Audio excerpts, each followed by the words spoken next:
Welcome back to the journey of microbiology. We will start discussing the chapter General Characteristics of Microbes. In this chapter, we already covered about the definition of microbes and how microbes turns into the pathogens. Okay, then we studied the different kind of microbes like bacteria under the topic of bacteriology. Then we studied about the viruses under the topic of virology. Then we studied about the fungi under the topic of mycology. So today we will discuss about the subviral species, or we can say about the viroids and prions. Some of you know already aware about these terms, the viroids and prions. Okay, they are the smallest, we can say, the particles or organism which can cause a disease in humans. Okay, they are not so much significant, but for causative pathogens we have to study about these things also. Okay, so first we will discuss about the viroids and then we will discuss the prions. Okay, so about the viroids, these viroids are the smallest, we can say, the subviral species. It's a subviral species which can cause a disease in plants. Okay, till now, apart from the hepatitis D viruses, hepatitis D disease, their structure and hepatitis D virus structure is very much similar. Okay, but there are no any known disease till now identified in the humans. Okay, so about their morphology, their general appearance, they are a subviral, we can say subviral type. It's a subviral type. Okay, now the second thing about the viroids is their genetic material. As you know in the previous lecture, that the viruses, we can say, the disease causing part is their genetic material. It may be the RNA or DNA. Okay, so in the case of viroids, their genetic material is single stranded RNA. Okay, now generally about the microbes, we are studying like their growth pattern, their replication patterns. Okay, these are the sequence by which we will identify any microbes. But for the viroids, there is no any known replication pattern. Okay, there is no any known replication pattern. Their mode of replication is till now one mysterious like a story, or it's not identified. So unknown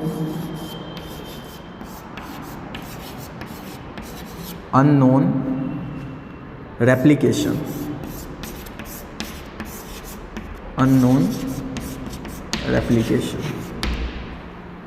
Okay, unknown replications, and these viroids get attention. Okay, during the investigations or research during the 1960s, some of the microbiologists put their attentions to study the viroids. Okay, and they identified that it's a subviral types, it's smaller than the viruses, and their genetic material is single RNA which is exposed, means they are uncovered. Okay, then the studies will going on, and scientists put their attention to find out their mode of growth, their mode of enhancing their progeny, that's called the replications. But they didn't get any significant data about their replication. Okay, the another point about the viroids is these viroids and human hepatitis D.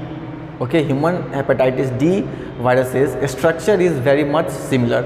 Okay, but viroids till now no any disease caused in humans. Okay, but their structure, their morphology is very much similar to the hepatitis D viruses. Hepatitis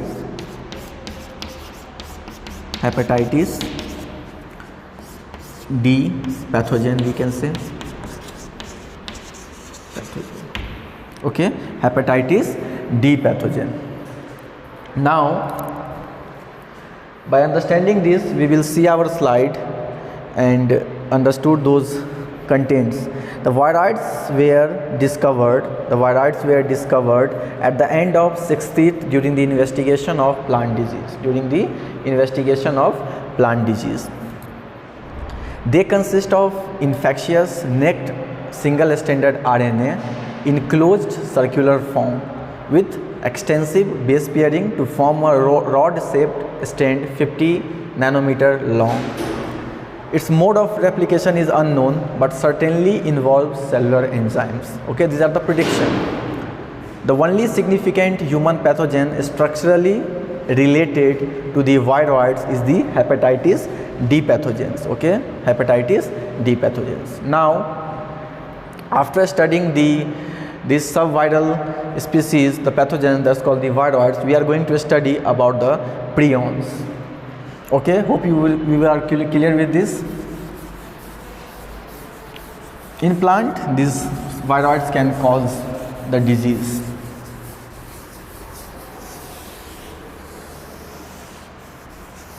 Okay, so our next topic is prions.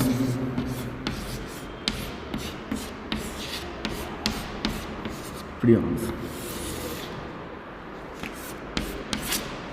The interesting thing about these prions is they are not a organism, they are just a proteins. Okay, they are just a proteins, a normal proteins which got, we can say, the modifications, okay, and cause the significant problems in our nervous system.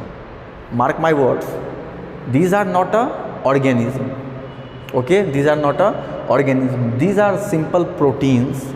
These are simple proteins, we can say the native proteins, a human native proteins which misfolded, okay, unfortunately which got misfolded and causes some of the neuroencephalitic diseases. Neuroencephalitic diseases, clear? So till now we studied, okay, the microbes which causes the disease in humans, they contain the genetic material either in the form of RNA or DNA. But it's a surprise for us. It's a surprise for us. It's not a DNA, it's not a RNA, it's a protein. It's basically the misfolded proteins. Misfolded proteins. Misfolded proteins. Clear? Now, the second things about this, they causes some of the encephalitic problem. This cause the encephalopathy. First I will clear this term, what it means, encephalopathy. Encephalopathy means inflammations, okay, inflammation or any disease related with the nervous system. Any disease related with the nervous systems, they are called the, collectively they are called the encephalopathy. Encephalopathy, okay.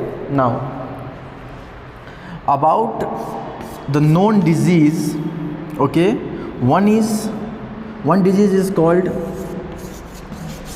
Crouch. The pronunciation is really difficult. It's a Crouch syndrome. Crouch syndrome, okay, and another one is Kuru, okay, Crouch syndrome and Kuru syndromes. These are the some of the known disease caused by the prions, okay. And now in our body, in our neurons, there is one proteins, okay, there is proteins called, those proteins are called the PRPSC.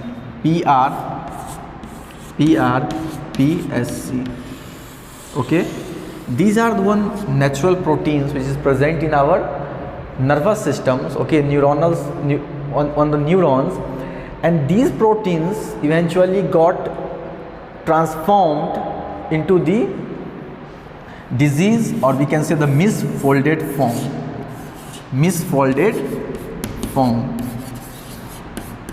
misfolded form. Now, the clinical significance related with these prions is they are very much resistive towards the sterilizations or any irrigative procedures, any irrigation procedure or sterilizations. They are very much resistive. Okay, you cannot wipe out or you cannot make them die with the help of sterilizations or any eradication process. Okay, any eradication process or sterilization. That's one clinical significance related with these prions. Okay, and they are, we can say, the eratogenic. Okay, the eratogenic, I will write down the word eratogenic. Eratogenic means a transfer, okay, a transfer of these prions, a transfer of prions from the surgical instruments to the humans. Okay, called eratogenic.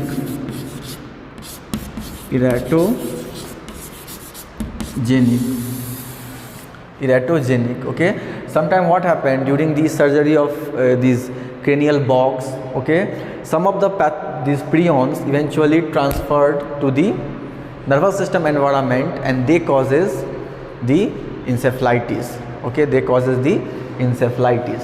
That's one point related with the prion. So remember the three main thing about the prion. The first thing is it's a misfolded proteins.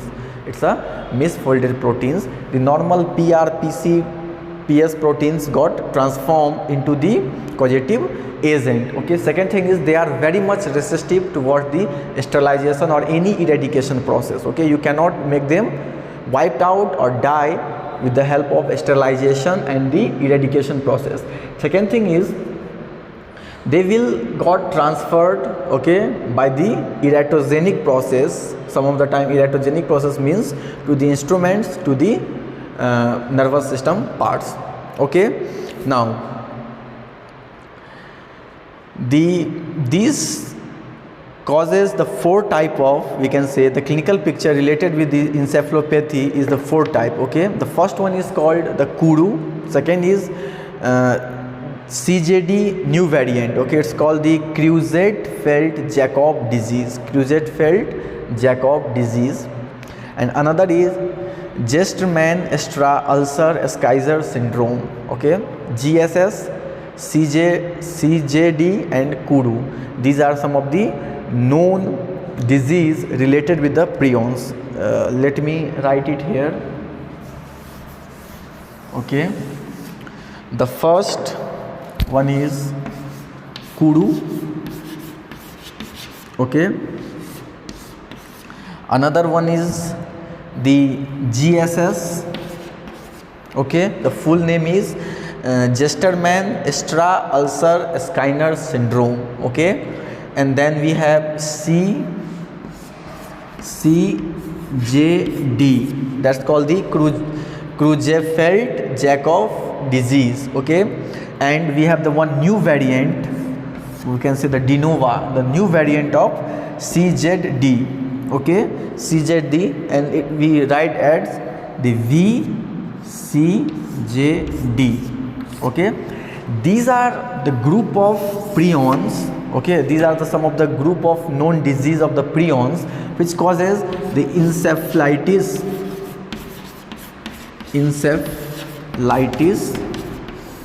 in human. Encephalitis, I already told you, it's a inflammation, we can say, or any nervous system disease. Okay, the term, this is a broad term.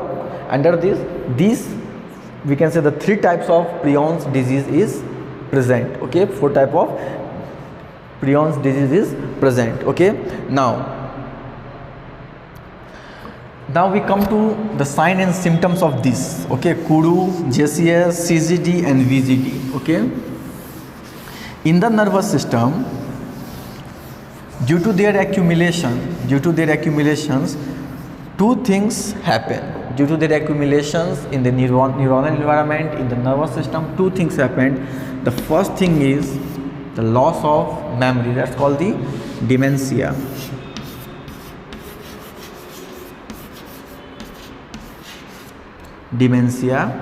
And another thing is it's cause inflammation.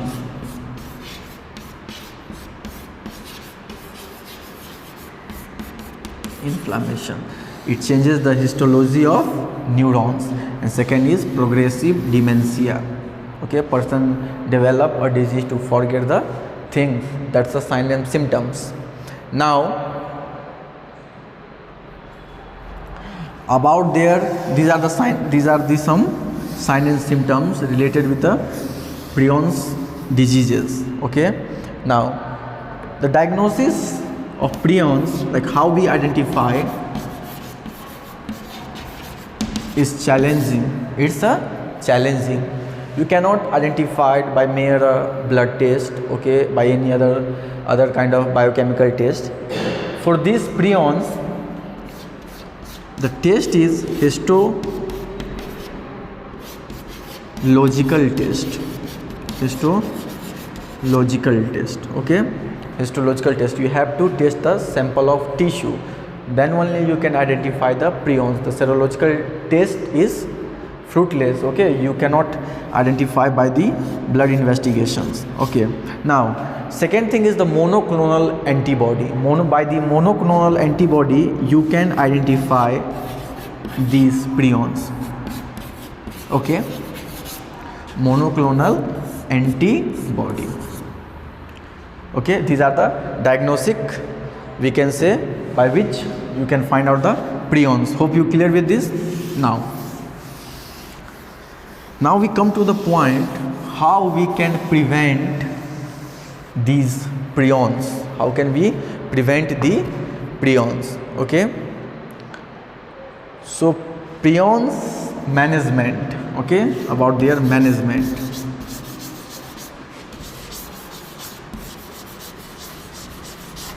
About the management. See, the management of the prions is challenging. It's a challenging, first of all. Challenging, why? I will tell you.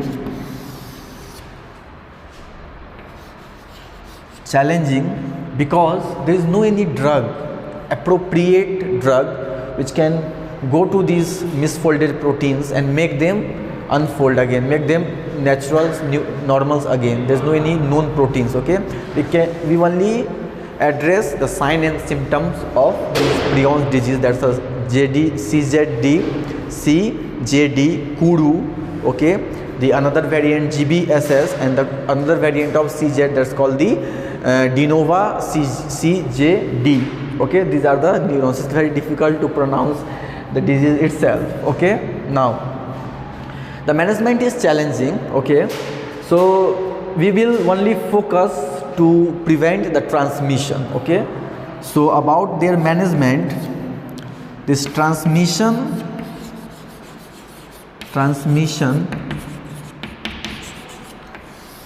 we have to stop.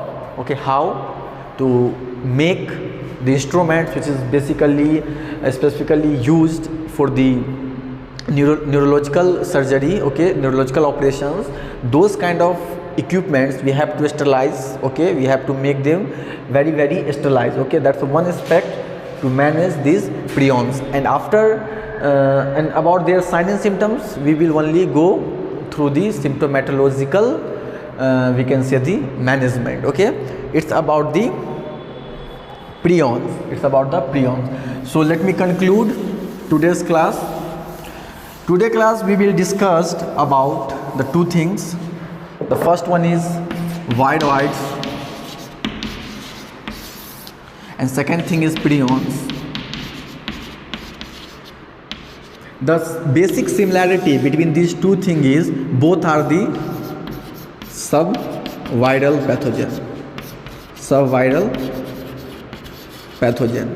Okay, both are the subviral pathogen. The second thing we studied about this species is these viroids, they only cause diseases till now in the plants. But the prions can cause a disease in humans. As well as in the other lower animals. Other animals also, they can cause a disease in other animals. Okay. The another point we today discussed about the viroids and prions is their genetic material. See, in the case of viroids, their genetic material is single stranded RNA. Okay, but in the case of prions, we studied sometimes protein itself become misfold and they lead their functions as a genetic material. So their genetic material is basically the misfolded proteins. Okay, misfolded proteins. Then we studied about these viroids is their mode of replication is unknown. Their mode of replication is, the replication process is unknown. Like how they can grow their progeny is till now it's a mystery, it's unknown. But for the prions, we understood it's a transformation of normal proteins to the abnormal proteins. It's a transformation for normal protein to the abnormal proteins. Clear? Then we switches to study about details the prions. We studied their causing diseases. They causes the 3 diseases that's called the CJD syndrome. Okay, variant of CJD. Okay, de novo CJD. Then one is Kuru and one is GBBS. Okay, these are the 4 diseases which is caused by these prions. Prions causes basically the encephalopathy, the diseases to the nervous system. About their sign and symptoms, the 2 sign and symptoms, first one is dementia. Clear? And second thing is inflammatory processes. They causes the inflammatory process in the neurons. Then we studied about that prions is that their management. Okay, their management, since it is very much resist towards the sterilization and any other eradication process, so we have to make the brain instruments, those instruments which are involved in the surgery or operation of the nervous systems, we have to sterilize them very, very carefully. That's the one option. Second one is symptomatological management. Okay, so hope you understood these lectures. Bye, see you soon. Hope and have a nice day.